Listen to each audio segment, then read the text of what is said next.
Hello, my name is Ian Slattery from the Irish Institute of Pensions Management, and I'm delighted to welcome you today to this discussion as part of Pensions Awareness Week 2021. I'm joined by Neil MacDonald, who is Chief Executive of ISME, the Irish SME Association, and Dean McClelland, Founder and CEO of TontineTrust, who build, issue and operate Tontine-style pan-European personal pensions, or PEPPs, across the European market. Neil, Dean, hope you're both doing well today. Very good, Ian. Yeah. Hello to all. Fantastic. Looking forward to it. Great. Look, before we get into it, and before I go back to the guys, it might just be useful to outline a number of the key developments happening in the Irish pensions market currently, which we'll be touching on in further detail. For example, the IR2 directive, which was finally transposed in April of this year, looks set to have a profound impact on group pension schemes and indeed any pensions provided under a trust arrangement in the Irish market. There has been a draft code of practice for trustees issued. A consultation period is open currently, and the finalised document is due to be released before Christmas. Secondly, in November last year, the report of the Interdepartmental Pensions Reform and Taxation Group was published and contained a number of potential changes with the aim of streamlining not only the different types of pension products available in Ireland, but also the benefits available under each of them. This included the PEPP product, which is due to come into force across Europe next March. Finally, the concept of auto-enrollment, which would see PAYE employees automatically join their company's pension scheme, has long been proposed in the Irish context, and similar programs work across many of developed and OECD markets, including countries such as Australia and the UK, which are probably jurisdictions most familiar to Irish people in terms of a working environment. The plans in Ireland were already looking likely to be delayed, and the COVID pandemic understandably put some of those plans on the back burner. However, there is currently a lack of clarity on the timeline for implementation, and it remains to be seen what the next move there is from the government. So I suppose as an opening summary for me, there's a large amount happening, a large amount of change occurring across the pensions landscape. And I suppose it is positive from the IAPN's perspective that this is all with the aim of increasing pensions coverage and indeed pensions adequacy, as we see the share of the Irish population above pension age continuing to grow. I might turn to you first, Neil, in terms of that last point in terms of auto-enrollment. I think it's clear the merits of such an undertaking can be seen by everybody. But once you get into the detail, it's a little bit harder to kind of grasp. And I suppose as an opening question, what do you see the potential impact on employers and your membership in particular? Well, first of all, Ian, we know that there's a really significant problem. We are regularly updated on the figures about pensions adequacy and pensions coverage among private sector workers, which is very, very low. And the replacement income provided by the state benefits, either the contributory or the non-contributory old age pension, are completely inadequate to deal with the sorts of costs that people are incurring now, such as rents. There's a real fear that you're going to have a generation rent that's going to reach retirement age and simply will not be able to pay for where they live. So auto-enrollment, it's one of those mom and apple pie discussions. We know it's a good thing. We know it's coming employers' way. We want to be part of it. But we also need the state and our employees to recognise that pension cost is just payroll cost. So whatever percentage we're talking about in terms of an employer contribution, that is the same percent for percent, euro for euro, as an adjustment to payroll cost. And the extent to which that goes up is the extent to which the labour cost of an enterprise goes up as well. And as I don't need to say on this call, that just becomes another cost of business, and businesses make their business decisions on that basis. So if labour becomes more expensive, businesses will seek greater efficiencies, they'll seek greater levels of productivity, and they'll seek lower levels of labour within the business. So once we're all on the same page and we all understand those basic principles, I think everyone's going to be happy with auto-enrollment. I suppose, Neil, once we're all on the same page is a simple thing to say. I know from my own experience in Australia, they would package your salary and super together. They'll just say it's 50K together or 100K together. Do you think that's something you would see in the future in Ireland? I know you've kind of alluded to it there. But do you think employers and employees, respectively, are ready to kind of package those things together? No, certainly not. And that sort of discussion that you alluded to, Ian, does happen in Ireland, but it tends to happen for men and women of a certain age.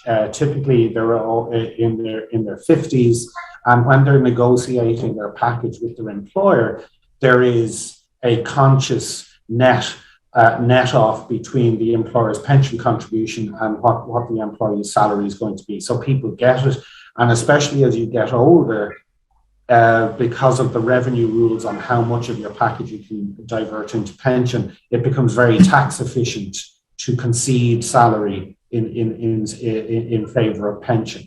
But if you say that to your average employee, that, you know, I'm going to pay you €50,000 and you decide how much of that you want to go into pension, that's a very uncomfortable discussion for employees. So I think there's a real job of work to be done there on educating employees on the benefits of deferred income and deferred consumption and putting some of your income into a pension. And that's why the tax relief is there, is that one of the last great incentives, you could say, for employees out there.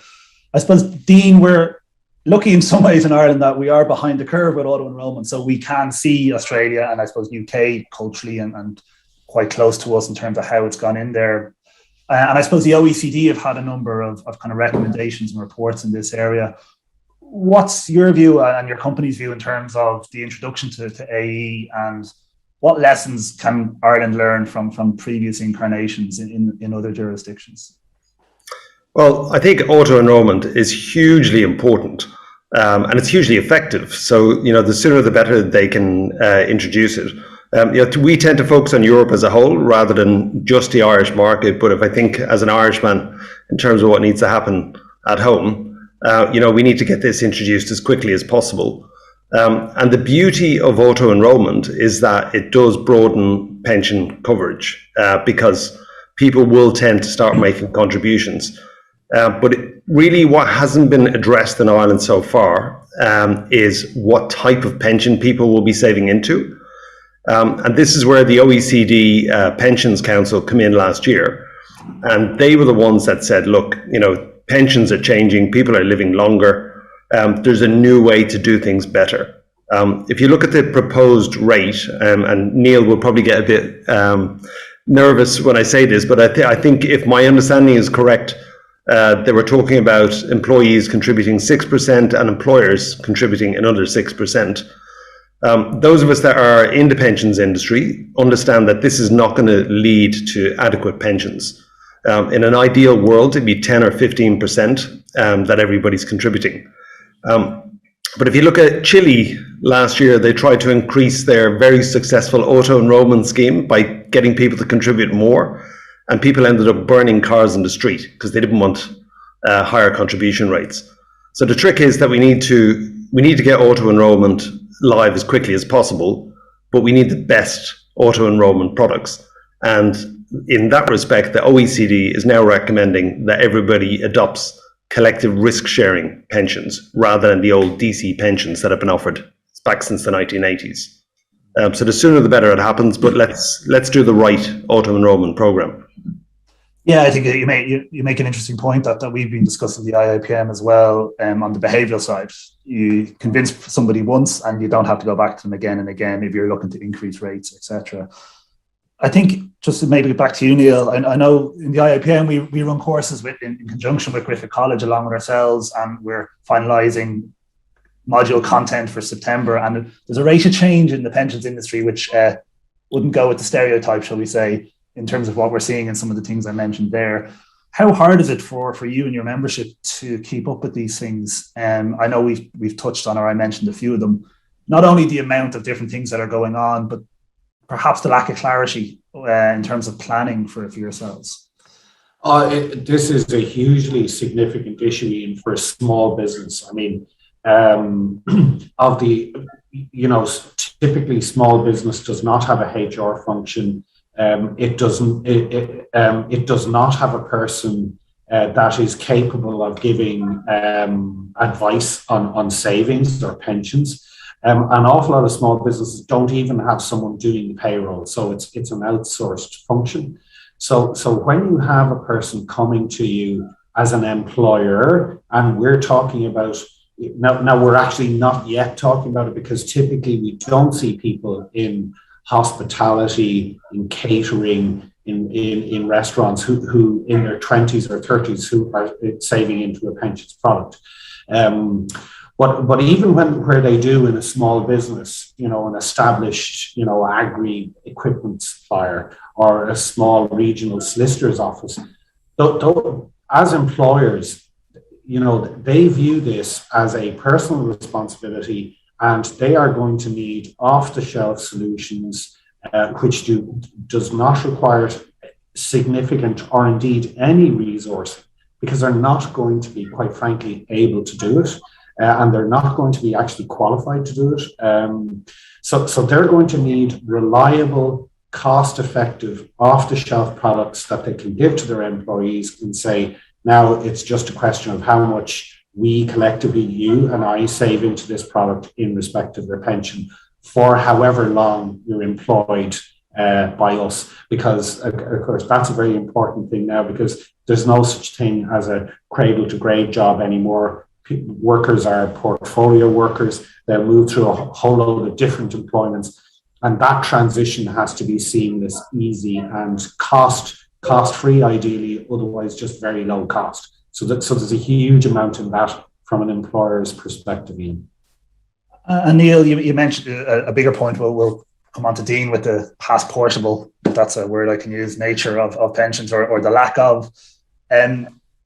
Would you find in your membership, I know from my own day job in the industry, we would see trends emerging of the lack of pensions coverage on more transient industries. And you mentioned hospitality, construction is another big one in the Irish market as well. Whilst those SMEs of more, say, professional services, you use the example of the regional solicitor. I know we're talking in broad generalizations there, but would you see that from your membership in terms of the connection your members would have with their employees in different industries, given the nature of the workers in those industries? Does that make sense? Absolutely. And this is where those employers need some assistance. I mean, this is an area, for example, in the construction industry now, which is an industry where employee density is relatively lower. You have a huge number of subcontractors. You have a huge amount of contingent employment, but they have recognized there are now formal mechanisms in there for people working on building sites and all that to initiate a pension and to contribute to it. Construction businesses tend to be a bit larger on the SME business size scale, though, in terms of employees. So what we have to do is provide the tools to small employers. There's no point in the state just dumping a big pensions responsibility on a cafe or a hairdresser, because it will simply become too big and too unwieldy and unmanageable for them.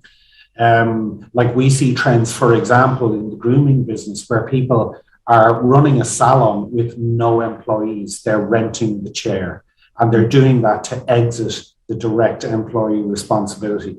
And that trend is going to continue unless we make life easier for small employers. So we need simplicity at low cost and passportability. We need a product that it's very simple for the employer to give to the employee. Yeah, and the idea of the gig economy and as you say, no more cradle to grave, or less of them, definitely, the way things work. I suppose to take that point and maybe just say it in a different way, Dean, on a larger scale, people moving across different countries. So obviously we're aware in Ireland of a particular nature of say the tech and the pharma industries. Has your experience on a European basis seen the rise of that sort of worker and the need for them to take pension benefits to with them? Ultimately, if you know as an employee your nature of your work, the nature of your industry, you could work 3 years in 5 different countries across the next 15. Yeah, well, I suppose I'd be the perfect use case for a passportable pension. You know, we're working from Spain this month, pending a return back. So I could definitely make the case for portability being very important. But I think, first of all, I'm very excited about what Neil just said, because Neil perfectly made the case for why we need these pan-European standardized pension products that offer low fees. And this is exactly what we as a firm are building. But one of the things that I'm sure Neil was thinking of, but he didn't mention, is that simplicity is very important. We need to keep it simple so that everybody can understand exactly what they're subscribing to, no matter what country they're in. But if I can, while we're touching on the idea of simple, portable pension products, which the PEPP is designed to bring about, I think it's important to clarify what PEPP is, because in March next year, any European pensions firm can offer products to Ireland, and any Irish pensions firm can offer product all across Europe. So there's a massive opportunity for Ireland, in one respect, to build a new fintech industry. On the other hand, you can have all these other operators coming in and offering competing products to the PRSA. So it's all very well for us to get in and start amending and improving and modernizing the PRSA, but everyone has to realize that as of March next year, there could be 200 other pension products being offered to Irish consumers, where the tax authorities are obliged under European law to give them equivalent tax treatment for the savers. So we want everything to get simpler. We want everything to digitize, especially for those people that are moving around. But it's about to become a very different type of industry in the next months. I think Dean, any of our viewers today were probably looking out the window behind you and wondering what part of Ireland you were in with the weather out there today. I think simplicity is key, and I think that's key. Again, as an educational organisation, that's something we always talk about. Ease of understanding, builds buy-in, and goes forward with that. I suppose if we go back to Neil, the concept of us, whatever it might be, a 6 and 6 or an 8 and 8 or a 10 and 10, plus a tax relief, or whatever way it's phrased. Even the phrase tax relief can have a negative connotation with the word tax in there. Any sort of government contribution, what way it might be. What is your view on, it's very easy for us to say that we'll all share the burden in terms of the contributions going in. How does that look like, I suppose, in terms of the view between how much the state should shoulder this burden, how much the employer, and how much ultimate personal responsibility there should be on a worker? And how does that actually, if I could extend that question to, how should auto-enrollment benefits or contributions be linked or thought about with the existing state pension as well? Well, ideally, we would like to see auto-enrollment as the model that would apply for all pensions. So everybody pays for their own pension. I mean, the demographic changes now that we're particularly seeing in the Western Hemisphere, we're seeing people live longer. I think the age at death now for a girl born today is very close in Ireland, very close to 100 years old. And that's going to imply an income requirement for at least 35 years after the current retirement date. It's just a little bit less for a male. I'm glad you touched on the tax relief. We need to start changing the language that's used. The revenue still talks about, and I have to say this is an area now that deeply frustrates people in the private sector when you hear the revenue talking about tax expenditure, as if the revenue is giving a private sector worker anything at all for their pension at the moment. There is no tax expenditure on pension savings, and in fact, there's no tax relief. What there is deferred taxation. So a worker says to their employer, I don't want that euro of remuneration now, please put it in my pension, and I will pay tax on that later. That is tax deferral. It is not tax avoided. It's not tax that worker is refusing to pay. And we have to understand that language. And the reason it's so important is, and again, I'm not going to name any companies now, but there is a well-known state transport company at the moment that is basically undergoing enforcement proceedings now from the pension regulator because of the inadequacy of their pension fund to meet liabilities.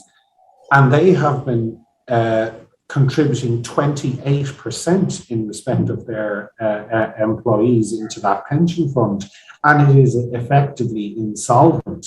So if people want to understand the sheer size of these liabilities, Ireland, as of now, in the last evaluation of our pensions liability, unfunded liability in respect of salaried state employees, the contributory old age pension and the non-contributory old age pension, it's in excess of 450 billion euro in a context where our national debt is only 200 and whatever it is now, 20 or 30 billion. So the amounts of money that are unfunded now and liability unfunded are really, really significant.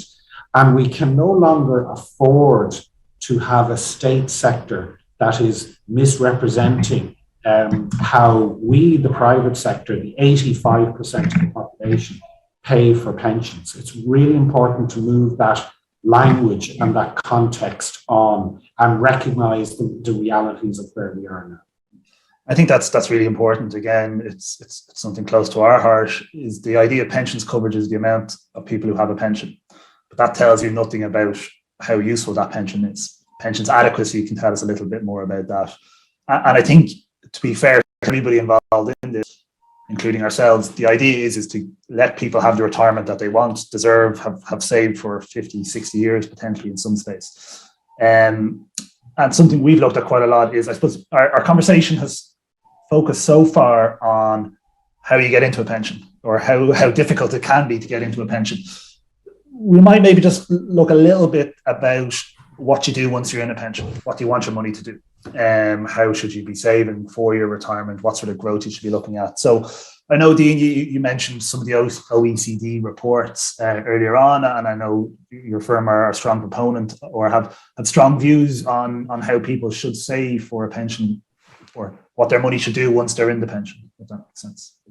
Yeah, well, if you look at, just going back to what you were saying a second ago about the scale of the pension liabilities in Ireland already, I didn't know the market numbers, so it's very interesting to know that. But even if you look at a broader scale, the richest 20 OECD countries already have a pension shortfall of 80 trillion, which is double their stated national debt.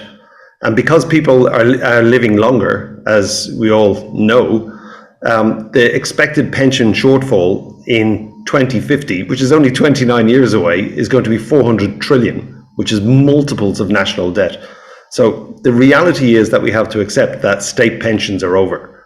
The government can't afford to take care of people for retirement that could last 40 or 50 years. So the OECD have been trying to find a solution because this is completely unsustainable where it is at the moment. And the solution that they've agreed on and have recommended becomes mandatory is that we all enter into collective risk-sharing pensions, which is a subject that brought me into the pensions industry 4 years ago, and I just thought this is a major solution. But essentially what they're saying is that instead of everybody contributing to their own individual account and then having to worry about how much they draw every month in retirement, that everybody should pool their risk. Some people are going to live 10 years in retirement, some people are going to live 20, some people are going to live 40. And the idea, according to the OECD, is that if people pool their savings for retirement, that they will enjoy higher income levels in retirement. And I can put a number on that. The Swiss Federal Institute of Technology, which is where Einstein and 28 other Nobel Prize winners went, estimated that the value of pensioners pooling their income together for retirement enhances their pension wealth by 87%. So even if we look at the existing auto-enrollment rates, if people are putting 6% into a regular pension account, that is the equivalent of them saving 11% if they put it into a collective risk-sharing tontine or tontine annuity, as the OECD refers to. And this is why we're pushing to get this launched as quickly as possible, not just for Ireland, but across the whole of Europe. Interesting. And the idea, I suppose, the shared risk, then, and Dean, you obviously need to have shared characteristics or shared demographics, I suppose, for people going in, or is it would you envisage this for everybody? So I've been speaking around the world for the last 4 years on this, understanding what everybody wants and what everybody's comfortable with. What I can definitely tell you is that none of us three gents want to be in with the ladies, because the ladies are going to outlive us most likely. So the idea is to keep the product simple, to keep this pension simple so that everybody understands how it works, is that everybody will join in with a pool that is comprised of people similar to them in terms of same gender, similar age, similar contribution amount. And that's how we keep it simple. There you go. It's interesting. So I suppose it's always important. I think at times the industry can talk quite a lot about, as I said a few moments ago, how you get into a pension and what the structure looks like. It doesn't maybe focus on the outcome quite as much as we need to. And I just want to say for anyone listening, the three of us do think it's a great thing that people are living longer. It does throw up some challenges on the pension side, of course, as well. Just on that kind of concept, Neil, of collective pooling or kind of sharing risk. When you talk about your membership and your organization being a proponent of a simplified solution, and I know a lot of your members will care about quite deeply about their employees and their friends with them and things like that. How arm's length do you feel your membership want to be in terms of getting into the conversation about picking funds or risk levels and things like that? And does a solution as Dean has proposed negate some of those kind of almost non-professional conversations, or you're straying into a slightly different area than your traditional relationship? Well, to answer the first question, the employer wants to be not merely arm's length, they want to be completely removed. So the concept of the employer as trustee or anything to do with that, really, we need to avoid that now, because that's just another area where cost is going to arise. So if you attempt to put responsibility on the shoulders of people who have no technical or professional qualification to run pensions, all they're going to do is attempt to outsource that risk to people like you and Dean. So we've achieved nothing by actually doing it. And we need to, that sort of mock problem solving just isn't good enough anymore. We need, big, solid, reliable external funds that an employer can just say, I am not expert enough to direct you into this, but here we have, a state blue tick, blue chip, product A, product B, product C. As to the question you asked me on the shared risk and the tontine product that Dean was talking about, when you look at that first, you kind of look, ooh, that's a bit strange, because I'm in this sort of bubble with a few thousand people of my gender and my age contributing the same amount. So it's almost who dies first sort of product. But if you think about it, that's exactly the way that your current employee PRSI works. So we all pay 4% state PRSI into the state fund. And that does not form part of our estate. So if you pay 4% employee PRSI all your life and you die at the age of 70, well, your payments die with you, and that's part of the big pool. Now, of course, it's a pay-as-you-go pool. That's the whole reason we have this enormous liability, is that the state has not the state being us has not adequately saved into that. Tontine is simply a different version of employee PRSI, but it's paid into a product where you effectively take on a known risk profile among people of similar age, gender, and contribution, as opposed to in state PRSI, you're putting it into a big black hole where some politicians say we need to pay the old age pensioners an extra £5 a week, and this makes no sense. So what I would represent a Tontine type product is a known risk versus an unfunded risk that we pay with employee PRSI. Yes, it's an interesting point about the pay-you-go nature of the Irish let's talk about the points there. I just might give you a bit of consensus in terms of the things we discussed. I think that it is Pensions Awareness Week, and we do want to broaden pensions coverage. But also, I think a point close to your heart, Ian, is that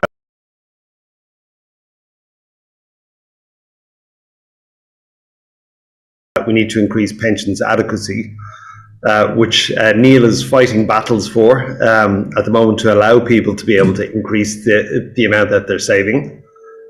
It's very important, but for us, there's also an opportunity, if we're talking about awareness of pensions, to understand that there's huge change coming.